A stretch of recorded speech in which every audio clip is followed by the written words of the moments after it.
I know it's been a while and I know I'm very late with this video, but today I'm gonna share with you my bullet journal setup for the year 2020. This year I got a beautiful Orchard and Olive journal. It's the A5 size and it's the Midnight Moth one, I think. On the website it looked a lot more blue, which I would have liked, but still, it's a beautiful journal. And yeah, the only sad thing is the silver already kind of scratched off in some parts, but I don't mind that. And yeah, I know I'm very late with this video, but it also arrived kind of late because I ordered it way too late. But yeah, even though it's late, it's still my 2020 setup. Also, I started most things a week in because that's when I recorded it. Like, yes, I'm also very late with uploading it. I recorded it like almost a week ago. And yeah, but I started January a week in because it arrived like on the 4th of January or something. Maybe even later, I don't remember completely, but still. It's my 2020 setup and also my plan with me for the month of January. My February one will probably come quite soon after this video, but it just happens like that sometimes. But yeah, I hope you still enjoy watching it. I hope it will be helpful for you, maybe for the year 2021. I'll try to set that up before the year actually starts. But yeah, that's all I wanted to say, and let's jump into the setup.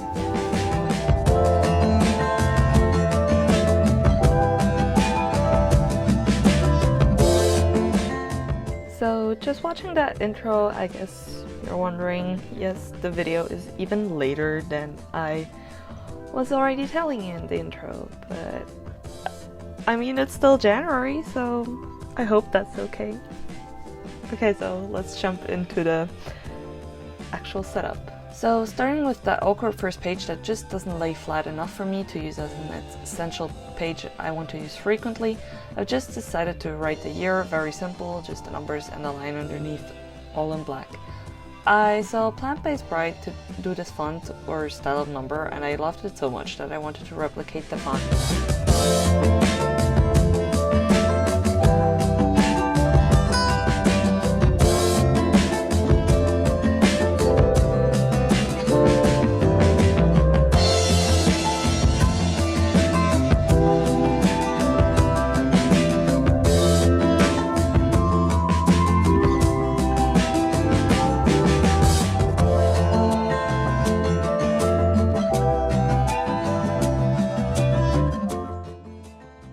So on the next page I made a grid spacing cheat sheet, which I saw Amanda Rach Lee do, and since I've never used an Orchard and Olive notebook before, I thought it was pretty useful. I'm not quite happy with the spacing, as this notebook has a kind of awkward amount of spaces to be split in like thirds or quarters, but I'll make it work.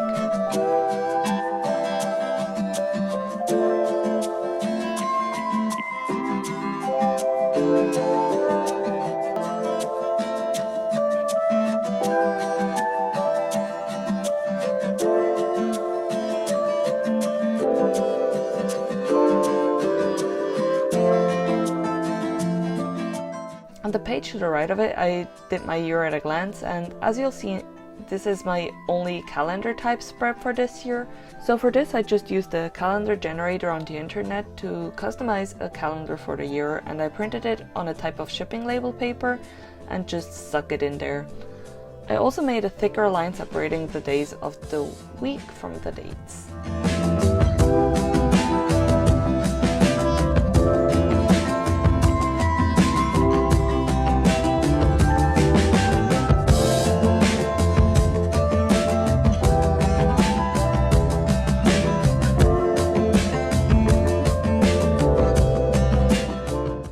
Then, for my future log, I decided to keep it very simple.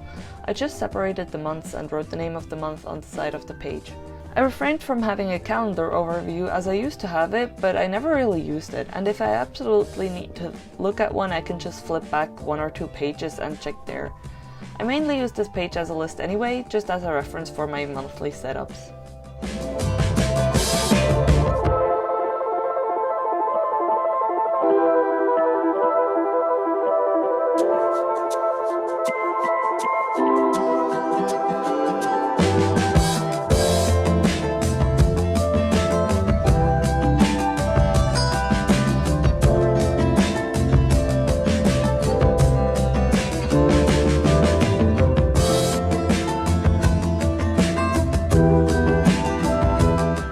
Again, for my goal and goal tracking pages, I kept everything very simple, writing the title in cursive with my brush pen, and then just with checkboxes.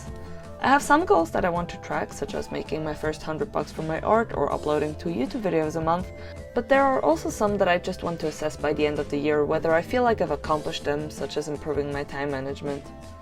I might add some more goals later on, but I want to assess whether or not they're realistic first. So for the art earning goal, I just made a strip where I can color in when I make progress on it, and for the YouTube videos I just made a list where I can write down the titles of the videos I made this year. The next spread is my books I read this year and movies I watched this year. I really like the look of the bookshelf type thing a lot of people do, but I feel like it just doesn't fit with the type of style I use for my setup this year, so I'm just keeping both spreads as a list. Last year I only gave myself half a page per category, but it wasn't enough for movies, so I just let myself have a full page for each this year.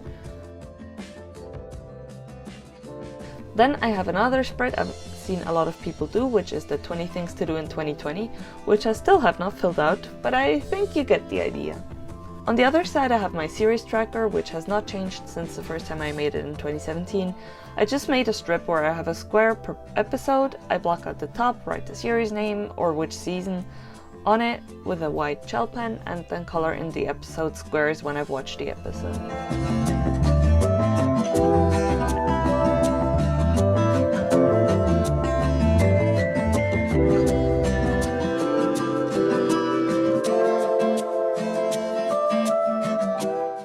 For the stuff to check out spread, I was again inspired by Amanda Rach Lee. I just decided to give myself half a page per category, and the categories I chose were movies, series, books, and other. For other, I thought I might write down podcasts, games, website, just pretty much anything that doesn't fit into the other 3. On the right page I was kinda annoyed with my ruler, so I didn't use it anymore, and I kinda liked the look of it more than the side I did with the ruler.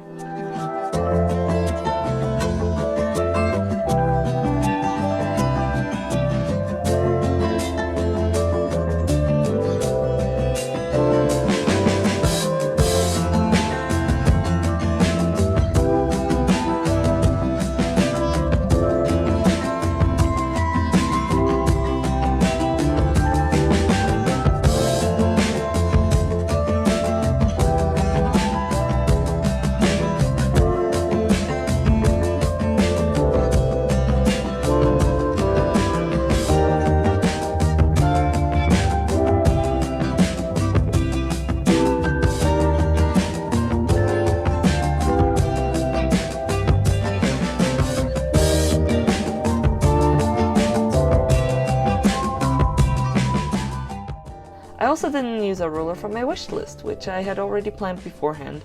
But anyway, the wish list will just be stuff I want to get at some point, like for example proper lighting. Another spread that I've kept for years is the when was the last time I spread. I just like to keep track of some things. Some of them I do in regular intervals, like for example blood donating every 3 to 4 months, and some are things that I maybe should do more often, like backing up my phone, but it's not a daily thing, so it doesn't go into my habit tracker. Then I have an art ideas and video ideas page where I again just wrote the titles and left the rest blank to give me complete freedom to maybe also plan some of the ideas a tiny bit. And then we're already on to January. For the title page I was inspired by all of these beautiful Roaring 20s or Art Deco spreads I've been seeing, but I just wanted to do something simple. And for some reason, ever since I started planning my 2020 bullet journal, I wanted the first setup to be silver and navy, so those are the colors I used. For the silver I used a metallic silver jelly roll, and for the navy blue I used a Posca pen. I actually absolutely love using Posca pens in my bullet journal. Every month in my last bullet journal had a different color scheme, and I used a Posca pen as my main pen, which may have been an excuse to buy a new Posca pen every month, but now I have a whole collection of them and I still love using them for my art and also for the new setups.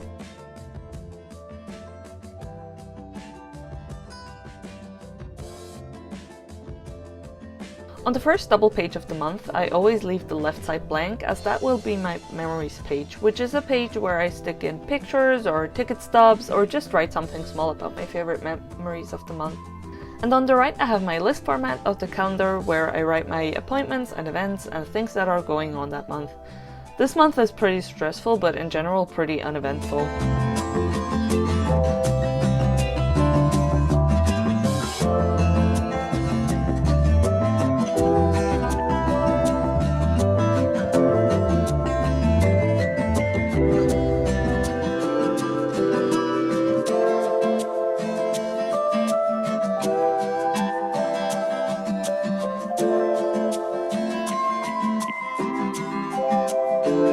For my habits page, I just looked up 20s fonts or something like that and copied one I really liked. And then I set up the calendar layout for the trackers. I wasn't sure what habits I wanted to track that month, so I just left them blank for a moment and filled them in later. On the right side, I have my monthly to-do list and playlist, which I fill in as I go with songs I pick up or particularly like this month. And very small to the side of that, I put my socials tracker for Instagram, YouTube and Twitch. I used to dedicate a lot more space for those, but it was just kind of wasted space because the numbers don't take up that much space. I also don't want to focus too much on the numbers, as I'll still be continuing to do my thing even if there isn't a huge amount of growth. But I still like numbers and seeing how things progress, so I still wanted to have them somewhere.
One of my goals this year is also to better manage my finances, so I reintroduced a spending tracker into my monthly setup. I left the left page blank in case the right one doesn't have enough space, but I hope that it will have enough space because that would mean I'm not spending too much, except if I of course just buy a bunch of expensive stuff, which we're hoping I won't.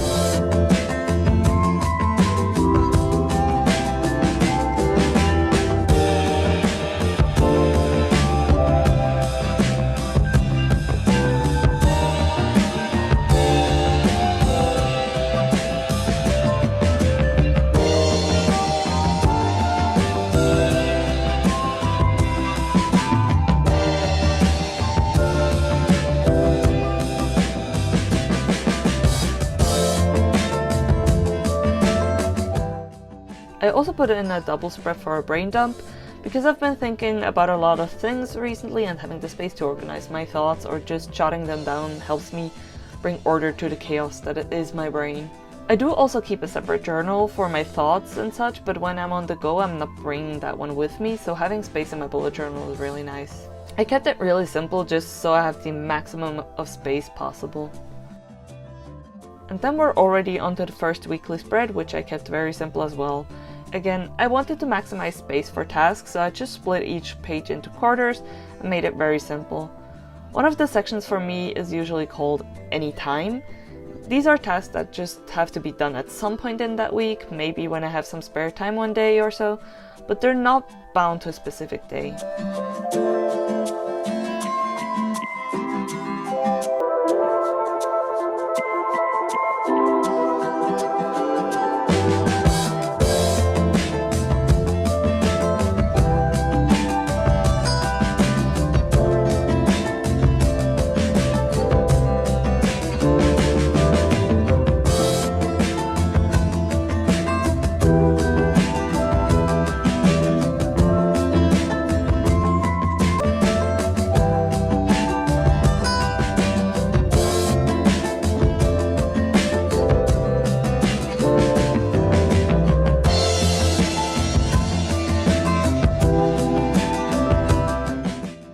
So that was my bullet journal setup for the year and the month of January. I hope you enjoyed it.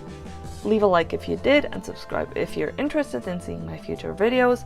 Also, please tell me in the comments about other spreads or videos you'd like to see me do, as I'm always looking for new ideas. Have a great day and I hope to see you here again next time. Goodbye!